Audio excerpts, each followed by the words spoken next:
জানিয়ে দিব এই মুহূর্তে পাওয়া সর্বশেষ বাংলা সংবাদ। শুরুতেই শিরোনাম। দেশে অস্থিরতা তৈরি করতে নতুন কৌশলে আওয়ামী লীগ। মোহাম্মদ ইউনূস সরকারের জন্য বড় ধাক্কা, বাংলাদেশের বিরুদ্ধে বড় পদক্ষেপ আমেরিকার, সই করে দিলেন ট্রাম্প। এদিকে নির্বাচনের দিনক্ষণ নির্ধারণ কমিশনের হাতে নয় বলে সিইসির মন্তব্য।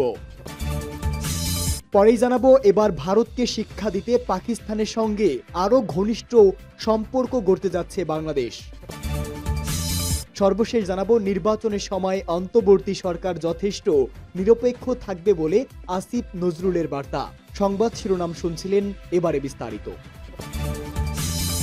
দেশে অস্থিরতা তৈরি করতে নতুন কৌশলে আওয়ামী লীগ। ছাত্র জনতার গণ অভ্যুত্থানে গত 5 আগস্ট দেশ থেকে পালিয়ে যান শেখ হাসিনা। একই সঙ্গে পালিয়ে গেছেন আওয়ামী লীগের অধিকাংশ বড় নেতা।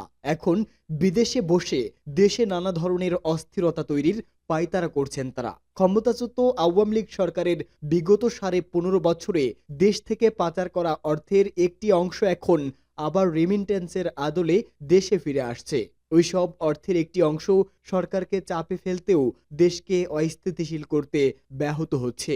ওইসব অর্থ দেশের বিভিন্ন অঞ্চলের অস্থিরতা তৈরিতে, শ্রমিক অসন্তোষ সৃষ্টি, সাম্প্রদায়িক উস্কানি, সন্ত্রাসী কর্মকাণ্ড সহ নানা খাতে ব্যয় করা হচ্ছে।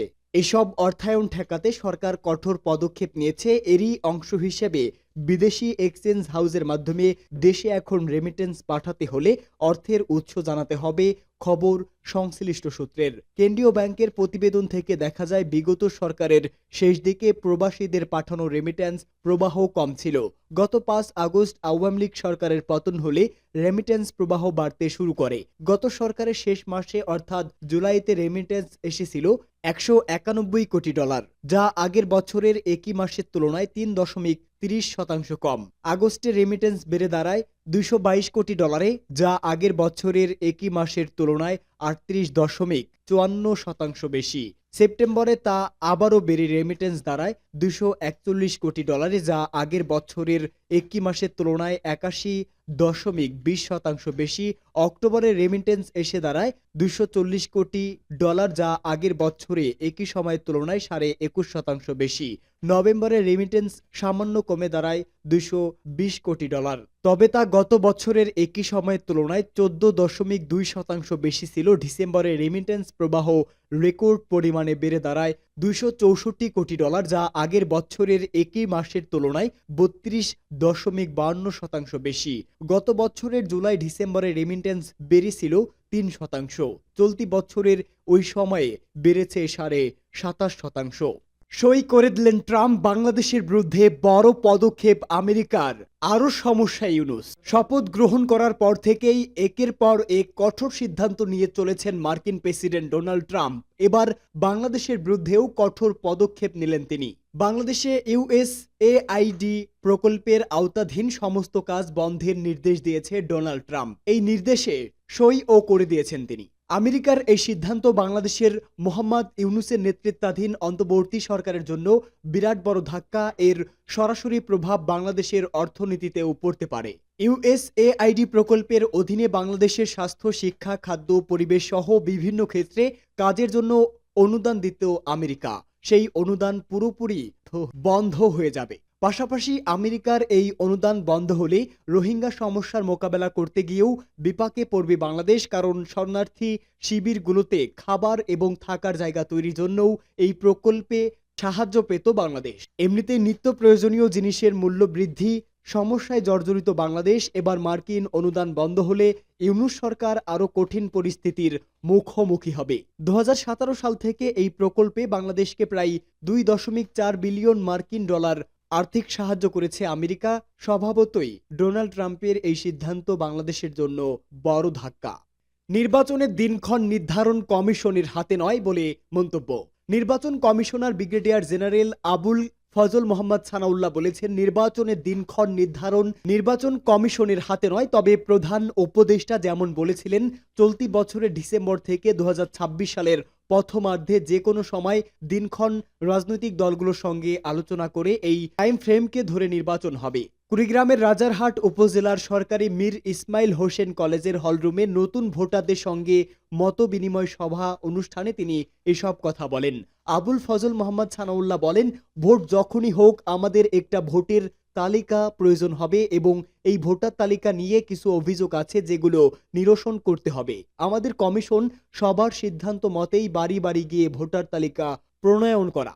নির্দিষ্ট সময়ে খরচা হয়ে 2 মার্চে গিয়ে চূড়ান্ত ভোটার তালিকা হয়ে যাবে। ভোটার তালিকা নিয়ে অভিযোগ কাটিয়ে ওঠার জন্য বাড়ি বাড়ি গিয়ে হালনাগাদ করা হবে।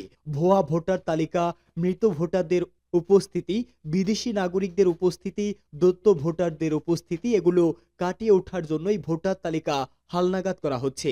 নির্বাচন কমিশনার আরও বলেন, আমাদের প্রত্যাশা হচ্ছে আগামীতে একটা সুষ্ঠু, সুন্দর, গ্রহণযোগ্য ও প্রশ্নহীন নির্বাচন করা। এই ধরনের নির্বাচনের প্রথম শর্তই হচ্ছে স্বচ্ছ ও সুষ্ঠু ভোটার তালিকা।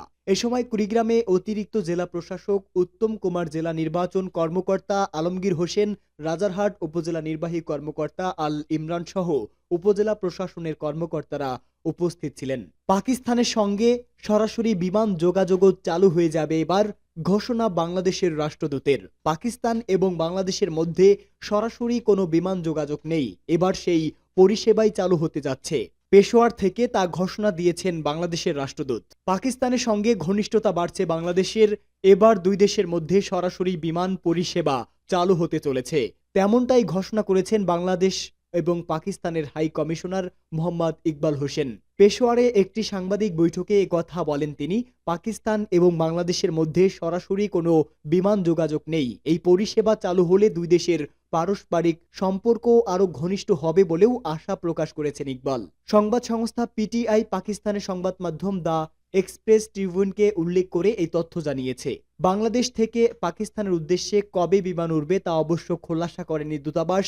এ ধরনের বিমান পরিষেবা চালুর ইঙ্গিত মিলছে।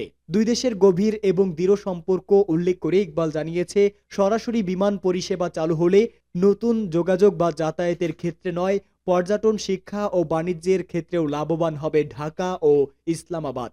নির্বাচনের সময় অন্তর্বর্তী সরকার যথেষ্ট নিরপেক্ষ থাকবে বলে আসিফ নজরুলের বার্তা। নিরপেক্ষ সরকারের দাবিতে বিএনপি যে দাবি তুলেছে সেটা তাদের রাজনৈতিক বক্তব্য, এমন বক্তব্য করেছেন আইন উপদেষ্টা আসিফ নজরুল। সচিবালয়ে এক ব্রিফিংয়ে এ মন্তব্য করেন তিনি। আসিফ নজরুল বলেন, নির্বাচনের সময় অন্তর্বর্তী সরকার যথেষ্ট নিরপেক্ষ থাকবে।